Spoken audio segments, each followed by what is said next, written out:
오늘 우리가 함께 묵상할 말씀은 창세기 39장 1절에서 5절까지의 말씀입니다. 창세기 39장 1절에서 5절 말씀 붙들고 오늘 우리에게 주시는 하나님의 은혜를 함께 나누도록 하겠습니다. 요셉이 이집트로 끌려갔다. 요셉을 이집트로 끌고 내려간 이스마엘 사람들은 바로의 신하인 경호대장 이집트 사람 보디발에게 요셉을 팔았다. 주님께서 요셉과 함께 계셔서 앞길이 잘 열리도록 그를 돌보셨다.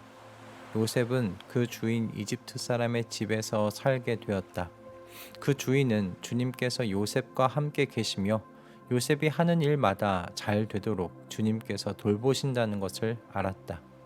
주인은 요셉이 눈에 들어서 그를 신복으로 삼고 집안일과 재산을 모두 요셉에게 맡겨 관리하게 하였다.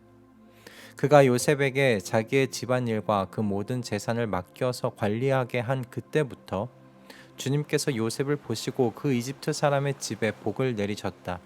주님께서 내리시는 복이 주인의 집 안에 있는 것이든지 밭에 있는 것이든지 그 주인이 가진 모든 것에 미쳤다. 아멘. 하나님께서 하란에서 잘 살고 있는 아브라함을 부르실 때 그에게 하셨던 약속이 있습니다. 창세기 12장 3절 말씀이죠. 너를 축복하는 자에게는 내가 복을 베풀고 너를 저주하는 사람에게는 내가 저주를 내릴 것이다. 땅에 사는 모든 민족이 너로 말미암아 복을 받을 것이다. 이 말씀입니다.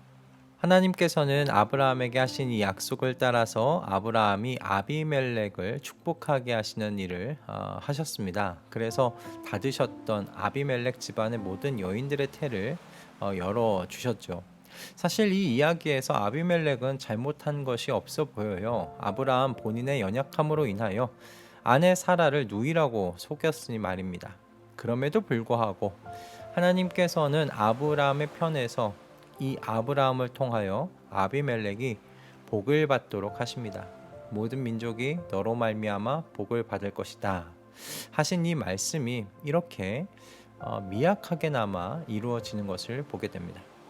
그리고 하나님께서 아브라함에게 하신 이 약속이 구약의 이야기 안에서 미약하게나마 이어지고 있는 곳이 야곱과 그의 아들 요셉의 이야기라고 생각을 합니다. 야곱이 형 에서를 피해서 삼촌 라반의 집으로 도망했지요. 그리고 그곳에서 20년이라는 시간을 보냈습니다. 야곱의 이야기를 빌면 그 시간 동안 삼촌 라반은요 큰 부자가 되었습니다. 야곱이 라반에게 하는 말을 여러분 들어보십시오. 제가 여기에 오기 전에는 장인 어른의 소유가 얼마 되지 않았으나 이제 때가 크게 불어났습니다. 주님께서는 제가 하는 수고를 보시고서 장인 어른에게 복을 주셨습니다. 야곱과 함께 계시는 하나님, 야곱을 주목하여 보시는 그 하나님께서 야곱을 통해 라반을 부유하게 해주셨다라는 야곱의 이야기입니다. 복의 근원이 되시는 하나님께서 야곱과 함께 계셔서 그의 가족 라반이 복을 받았어요. 하나님의 백성으로 인해 복을 받는 범위가 아직은 가족의 범위를 넘어서지 않고 있지만 이제 요셉의 이야기에서는 이 범위가 확연하게 달라지지요. 야곱과 함께 지내시며 그를 지키시고 보살펴 주신 하나님께서 이제 요셉을 주목하시고요. 요셉과 함께 하십니다. 2절과 3절에서 반복되는 말씀이 참 보이시지 않습니까? 주님께서 요셉과 함께 계셔서 그래서 요셉의 앞길이 잘 열리도록 돌보셨고요. 그래서 요셉이 하는 일마다 잘 되었다라고 성경은 그렇게 이야기하고 있습니다. 그것을 이방인 사람 보디발도 느낄 수 있을 정도였으니 요셉의 형통이 대단한 듯 보입니다. 이방 사람들의 땅으로 들어간 하나님의 사람 요셉은 그곳에서 그가 몸을 담고 있는 이방인 보디발의 집안을 복되게 했습니다. 모든 민족이 너로 말미암아 복을 받을 것이다. 하나님의 복이 이제 이방인의 집으로 흘러 들어가기 시작했습니다. 그리고요, 요셉의 이야기를 여러분들이 아시는 것과 같이 하나님께서는 그를 총리가 되게 하셔서 이집트의 총리가 되게 하셔서 7년의 대흉년을 준비하게 하셨지요. 그래서 그 결과가 무엇입니까? 셀 수 없이 많은 이방의 사람들이요, 요셉으로 인해서 생명을 잃지 않고 지킬 수 있는 그런 복을 받게 됩니다. 하나님께서 아브라함에게 하신 약속대로 모든 민족이 아브라함의 자손으로 말미암아 죽음을 피하고 생명을 받는 복을 받았습니다. 그리고 이 이야기는 이제 신약으로 넘어가서 하나님의 아들 예수 그리스도, 아브라함의 그 계보를 따라 오신 분을 통하여 완전하게 성취되었지요.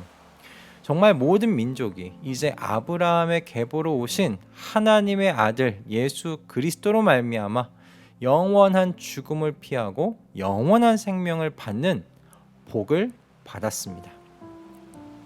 하나님께서 계획하시고 하나님께서 이 일을 다 이루셨습니다. 이 이야기를 들으시면서 여러분 어떤 생각이 드시나요? 한 가지 좀 분명한 사실은요, 하나님께서 하나님의 백성들을 통해 온 세상이 복을 받도록 하길 원하신다는 것, 그것이 이 이야기 속에서 우리가 분명하게 볼 수 있는 것이 아닌가 생각이 듭니다.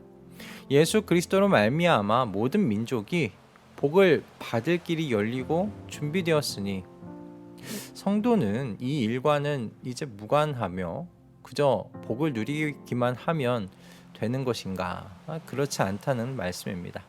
하나님 나라의 백성이요, 성도는 온 민족을 품은 사람, 온 세상을 그렇게 품은 사람으로 성장해 가야 합니다.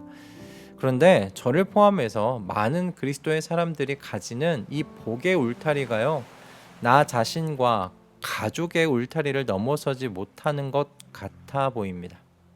저도 쉽게 이 좁디 좁은 울타리 안에 제 자신을 가둬두는 것 같습니다. 내 자신, 내 가족, 내 교회, 내 이웃이라는 이 울타리 말입니다. 그런데요, 하나님께서는 모든 민족을 품게 하십니다. 온 세상을 품게 하십니다. 얼마 전에 유튜브에서 우리나라 교육에 대한 이야기를 듣다가 이런 내용의 말을 들었습니다. 우리나라의 교육이 너무 우리나라 안에서만의 인재를 양성하려고 하는 것 같다라는 거예요. 출산율이 점점 줄어듦에 따라서 더욱더 인적 자원이 중요해지고 있는 시기인데, 교육의 방향이 전 세계를 품고 전 세계를 위한 그런 인재로 키워내야 할 때가 아니냐라는 그런 이야기였습니다. 오늘 말씀을 묵상하면서 그렇게 들었던 유튜브에서 이야기가 떠올랐어요. 그리고 이런 생각이 들었습니다. 그리스도인이야말로 온 민족을 품을 수 있어야 하지 않겠나, 또 그럴 수 있는 사람들이 아닌가라는 생각이 들었습니다. 왜냐하면 복의 근원이 되시는 하나님께서 이제 함께 사시는 새로운 피조물이 바로 그리스도의 사람들, 성도들이기 때문입니다. 아브라함과 이삭과 야곱과 그리고 요셉과 함께 하시고 그들을 돌보신 하나님께서 오늘 모든 그리스도인들 안에, 성도들 안에 오셔서 함께 살아가고 계십니다. 그리스도인이 그러므로 품을 수 있는 지경은요, 우리 안에 함께 사시는 하나님의 지경만큼인 줄 믿습니다. 여러분, 형통이라는 단어를 오늘 이 말씀을 묵상해 보면서 다시 좀 찾아봤어요. 사전에서 정의하고 있는 형통은요, 모든 일이 뜻과 같이 잘 되어 감이었습니다. 저는 우리가 우리 자신을 위한 형통을 하나님께 구하고 꿈꾸는 그런 단계는 넘어갔으면 좋겠습니다. 저와 여러분의 삶 속에서 일어나는 모든 형통이 향하는 곳이, 향하는 방향이 하나님의 뜻을 이루시는 일이 되기를 소망합니다. 이와 같은 형통을 바라시는 여러분들이 되시기를 기도합니다. 모든 일이 뜻과 같이 잘 되어 가는 그 목적과 방향이 하나님의 계획이었으면 좋겠습니다. 그래서 모든 민족이 너로 말미암아 복을 받을 것이라고 하신 이 약속이 예수 그리스도 안에서 새로운 피조물이 된 우리에게서 새롭게 이 땅 위에 이어져 내려가기를 소망합니다. 저는 여러분들이 형통하시기를 기도할 겁니다. 그래서 하나님의 뜻이 하늘에서 이루어진 것 같이 이 땅에서 여러분을 통해 이루어지기를 소망합니다. 우리를 통해 온 세상이 복을 받는 그 일들이 저와 여러분 그 각자의 삶 속에서 일어나기를 주님의 이름으로 축복합니다. 기도하겠습니다. 주님, 하나님께서 주시는 복이 나와 내 가족, 내 교회에 머물지 않게 하여 주시옵소서. 요셉의 인생 이야기 속에서 보여주신 것과 같이 온 민족과 세상이 하나님의 자녀인 우리들을 통해 복을 받게 하여 주시옵소서. 그렇게 온 민족과 세상을 품에 안고 기도하고 치열하게 살아가는 주님의 모든 백성들 되게 하여 주시옵소서. 우리의 삶을 형통하게 하시사 하늘에서 이루신 주님의 뜻을 이 땅 가운데 이루시옵소서. 예수 그리스도의 이름으로 기도드립니다. 아멘.